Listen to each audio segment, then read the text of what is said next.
டேய் ரொம்ப நாளா கஷ்டப்பட்டு இப்போ பிளான் பண்ணி டூர் கிளம்புறோம். நீங்க பைக்ல போனா ஓட்டுவீங்கன்னு எனக்கு தெரியும். அதனாலதான் நான் கார் புக் பண்ணிருக்கேன். சேஃபா கார்ல போயிட்டு வந்துடலாம். ஓகேவா? கார்ல போறோமா?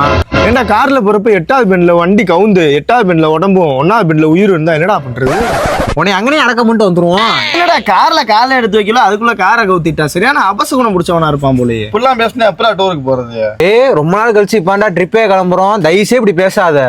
மாப்பிள்ள போறது சாதாரண ரோட்ல எல்லாம் போக கூடாது. போறது அட்வென்ச்சர் ரோடா இருக்கணும். யானை, புலி, சிங்கம் எல்லாமே இருக்கணும். அந்த மாதிரி ரோட்ல தான் போறோம். சிங்கம், யானையா? ஏன்டா நம்ம அந்த மாதிரி ரோட்ல போய்கிட்டு இருக்கப்போ புலி கிழிச்சு, சிங்கம் கடிச்சு, யானை மிதிச்சா என்னத்துக்குடா ஆகுறது? அதெல்லாம் நடக்கிறதுக்கு முன்னாடி நான் ஓனா இறக்கி விட்டுருவேன். ஓனாயா? அது எங்க இருக்கு? இங்கதான் இருக்கு. போகவே இல்லை. அதுக்குள்ளாட்டி ஊழ விடுது. ட்ரிப்பு கிளங்குமா? அவனை விட்றா. தனி காட்டுல நடுவில் ஒரு ரூம் இருக்கணும். அங்க நம்ம மட்டும் தான் இருக்கணும். அந்த மாதிரி ரூம் பிடிக்கணும். நீ தனி காட்டுக்குள்ளயா?